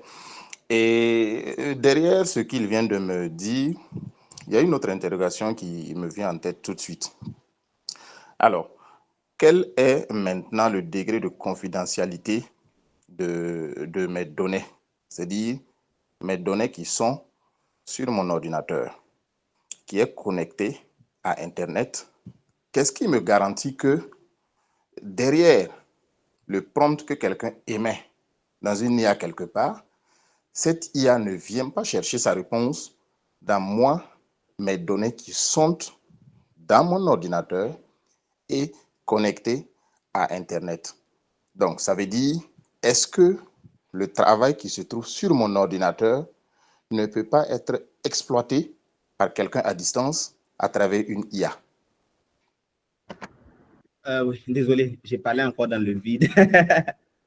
Alors, la question de la sécurité des données, de la confidentialité des données, là, est une question extrêmement épineuse. Tout dépend de comment on appelle ça, du type d'IA que vous utilisez. Alors, forcément, bon, si on prend par exemple, il y a des IA qui sont en local, hein, des IA offline même qu'on peut avoir sur son ordinateur. Ça, par exemple, ça n'envoie rien sur Internet. Donc, tout ce que ça récupère est sur votre ordinateur. Donc, ça va. Par contre, tout ce qui est IA basé dans le cloud, oui, ça peut avoir, il peut y avoir des questions sur la gestion des données. Mais en fait, le premier danger même, en vrai, ce n'est pas les informations qu'il y a sur votre ordinateur. Ce sont les informations que vous-même voulez communiquer en général des prompts. Vous voyez? Ça même déjà, c'est déjà une problématique. Mais il faut savoir que chaque éditeur, en fait, d'IA a sa propre politique, en fait, de gestion de données, de confidentialité. Bon, c'est une question sur laquelle je n'ai pas vraiment réfléchi. Donc, au risque de raconter n'importe quoi, bon, évidemment, toutes les IA vous diront que bon, tout ce que vous leur communiquez comme information reste confidentiel. Mais après, est-ce que derrière, en sous-main, en seconde main, est-ce qu'ils ont accès au contenu de l'ordinateur? Ça me paraîtrait improbable, mais il ne faut jamais dire jamais. Donc, je préfère, s'il y a quelqu'un qui est beaucoup plus éclairé sur la question, qui est connecté au call, qui pourrait nous édifier sur la question, ce serait bien. J'ai tendance à dire que nos données sont en sécurité, mais on ne sait jamais. Donc, bon, je ne vais pas m'enfoncer dans une voie que je ne maîtrise pas. Donc, je ne sais pas si quelqu'un d'autre connecté a une réponse, parce que moi, je dirais pas vraiment. Parce que les IA, à la base, elles sont générées, enfin, elles sont alimentées par une base de données. À la base même, à son lancement, en 2022, ChatGPT, par exemple, n'avait même pas accès à Internet en live. Vous voyez? C'est-à-dire qu'on a récolté des données et on l'a alimenté avec ça. Après, on l'a mis en ligne. Ce qui faisait que, je pense que jusqu'à un passé récent, quand vous demandiez même à ChatGPT qui était le président de Burkina Faso, il vous répondait Roch-Marc Christian Kaboré. C'est pour vous dire qu'il y avait véritablement un décalage, un déphasage, parce que la base de données sur laquelle elle a été nourrie était antérieure à la fin du pouvoir de Roch-Marc Christian Kaboré.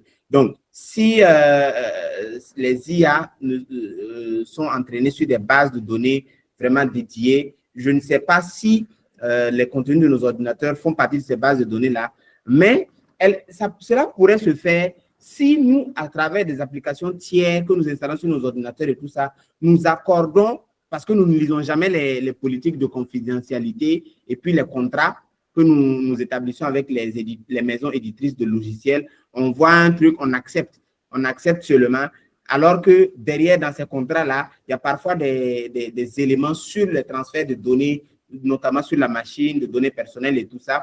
Et ces éditeurs-là vont pouvoir avoir, par exemple, comment on appelle ça, des contrats, en fait, de vente de données, hein, des ventes de données avec les entreprises qui créent les éditeurs de l'IA. Et à partir de ce moment-là, il est possible que les données que nous avons de fait données à des logiciels tiers puissent remonter à des IA.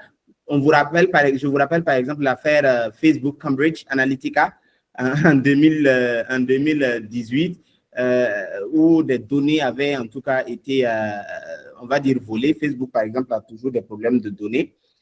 Par exemple, si vous avez vos données sur Facebook et que Facebook les vend à un éditeur d'IA, forcément, vos données vont se retrouver là. Est-ce que vous voyez? Maintenant, bon, est-ce que directement l'IA a accès au contenu de votre ordinateur? Je suis sceptique sur la question, mais bon, comme je dis, je laisse la parole à qui peut nous édifier sur la question.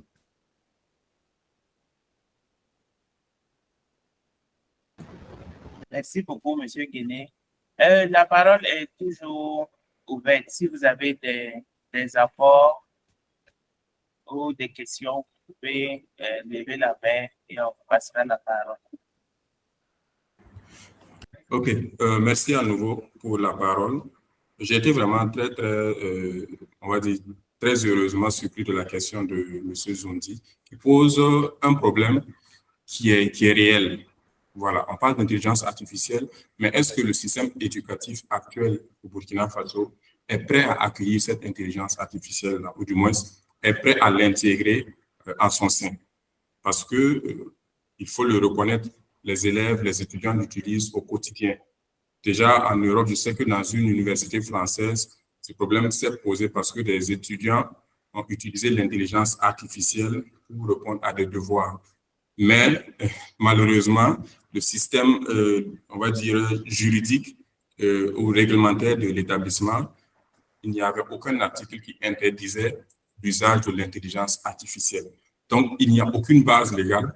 Et vous savez qu'en matière de justice, ce qui n'est pas interdit est permis. Et je sais qu'au Burkina Faso, à ce jour, je ne pense pas qu'il y ait un établissement, en tout cas, je n'en ai pas connaissance, un établissement qui, dans ces textes, déjà interdit l'usage de l'intelligence artificielle. Donc, c'est une interpellation déjà. J'espère que le gouvernement se penche déjà là-dessus. Mais je ne vois pas cela comme un problème en tant que tel. Mais comment s'adapter à cette évolution? Parce que, on va dire, la technologie ou l'évolution scientifique, on ne peut pas la stopper. Ce n'est pas possible. On ne peut pas stopper l'évolution. On peut cependant se préparer pour pouvoir la canaliser et puis mieux l'utiliser. C'est un exemple que je prends pour les évaluations. Je sais qu'à ce jour, il y a des évaluations sur table, mais il y a aussi des évaluations à la maison. Donc, des travaux qui sont réalisés hors établissement et qui vont être restitués au moment qui a été choisi. Donc, pour ce type de travaux, l'intelligence artificielle peut être utilisée, mais peut-être on peut demander à ce que ce soit un taux. Je prends un exemple. M. Guéné a parlé des outils IA qui permettent de détecter l'utilisation de l'intelligence artificielle. Peut-être l'établissement peut accepter l'usage de l'IA sur un taux donné, peut-être 10%, 5%, 15%, mais pas plus. Et le reste peut être généré par l'intelligence humaine. Ça, c'est un exemple que je prends. L'autre exemple, ça peut être au niveau de du prompt, c'est-à-dire la personnalisation. Voilà, parce que vous savez que lorsque vous ne maîtrisez pas le prompt, la réponse que vous allez recevoir sera une réponse standard. Et n'importe qui donne la même question à l'intelligence artificielle aura à peu près 50% la même réponse. Donc, plus l'élève est formé à l'utiliser, et plus la réponse peut être, on va dire, précise et pertinente, et l'évaluation peut se faire pas sur l'utilisation de l'IA, mais sur la pertinence de la réponse que l'élève va apporter. Et dans ce cas-là, on ne fait pas l'apologie de l'IA, mais on utilise l'IA pour donner des résultats beaucoup plus précis. Donc, il faudra peut-être voir la manière d'évaluer. Donc, forcément, il y aura des études qui vont être portées sur ça. Comment est-ce qu'on évalue plutôt, excusez-moi, comment est-ce qu'on évalue l'élève à l'ère de l'intelligence artificielle, sans pour autant vouloir le mettre à part, ou du moins le mettre à marge de l'évolution de l'intelligence artificielle. Donc, le troisième point que je voulais aborder, c'est de savoir, est-ce que le monde enseignant, c'est-à-dire le corps enseignant même, est préparé déjà à l'usage de l'intelligence artificielle? À ce jour, je pense que c'est non. Tout simplement parce que c'est une technologie nouvelle et la plupart des acteurs sont en train déjà de se lancer, mais très peu maîtrisent vraiment comment elle fonctionne. Voilà, je sais que en matière éducative, il y a l'AUF, l'agence universitaire, je crois, de la francophonie, qui s'est lancée dedans et qui commence déjà à former certains enseignants sur comment utiliser l'intelligence artificielle pour améliorer, on va dire, leur manière de rendre le cours, mais aussi le contenu didactique, pour que le contenu soit vraiment personnalisé pour les élèves. Donc, c'est tout à fait normal de poser ce problème, mais je pense que nous devons nous poser la question de savoir quand est-ce qu'on commence déjà à se préparer à cela, parce que l'IA est là, l'IA n'attend pas, elle est en train d'aller en vitesse, donc il nous revient vraiment de pouvoir nous imprégner de ces réalités et de nous adapter simplement à la situation. Voici mon point de vue par rapport à cette question. Merci.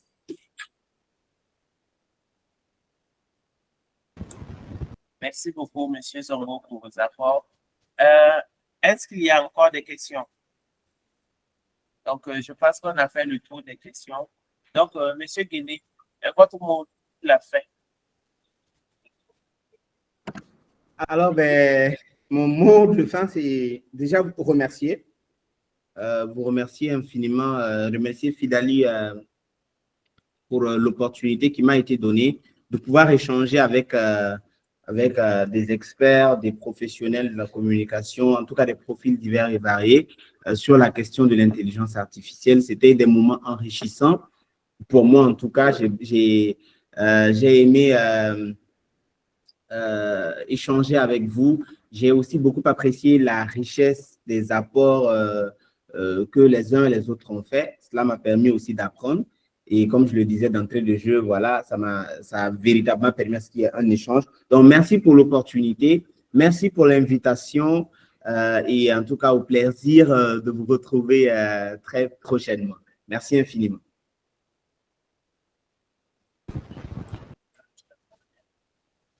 Il y a Mme Lucie Kabiré qui a levé la main.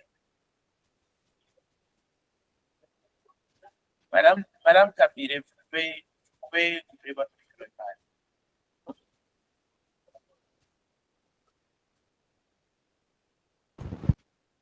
D'accord, elle a baissé la main. Bonsoir à tous. Voilà, bonsoir, madame. Je voulais vraiment remercier l'initiative, vu que nous sommes, bon, peut-être, moi je suis étudiante en communication. Ça a été un honneur pour moi de voir des experts en communication et d'apprendre avec vous. J'aimerais remercier tout le monde.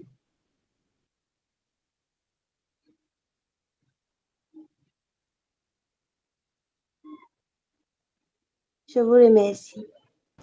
Merci beaucoup pour votre retour. Ça fait vraiment plaisir d'entendre. Il faut reconnaître que c'est notre deuxième webinaire. Donc, nous avons commencé depuis l'année passée en 2024 et nous avons eu une pause seulement de 2 semaines en janvier. Et après, nous avons continué un webinaire chaque semaine. Donc, la semaine prochaine, également, il y aura un webinaire et ainsi de suite. Donc, comme M.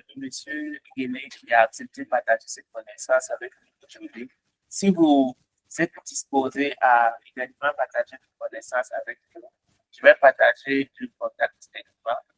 Vous pouvez soit nous envoyer un mail à info-fidali@com ou bien nous envoyer un WhatsApp sur le 77. Et on va essayer avec votre calendrier pour proposer une date pour animer un webinaire. Donc, nous sommes uniquement à la recherche d'experts et de professionnels qui aimeraient vraiment partager leurs connaissances avec notre communauté. Et nous savons que c'est très important de partager ces connaissances et on aimerait vraiment avoir une communauté qui apprend et qui évolue au fur et à mesure que le temps passe. Donc, M. Guédé, je vous remercie sincèrement pour votre partage, la richesse des informations que vous avez partagées et la hauteur de vision que vous avez vue sur le sujet que vous avez partagé avec nous. Merci également à tous pour vos partages. Ça a vraiment élevé encore le niveau. Nous vous remercions sincèrement d'être restés jusqu'à la fin du webinaire. Et on vous invite également à nous suivre sur les réseaux sociaux. Nous sommes notamment sur LinkedIn. J'aimerais que vous vous abonniez à notre page. On partage beaucoup les informations sur les webinaires là-bas.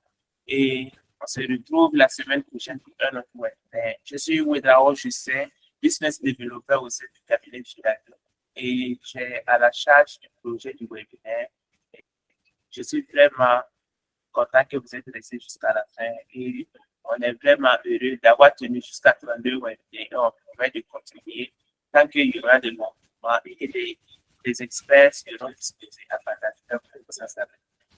Donc, je vous souhaite à toutes et à tous une bonne suite de week-end et bon repos à tous.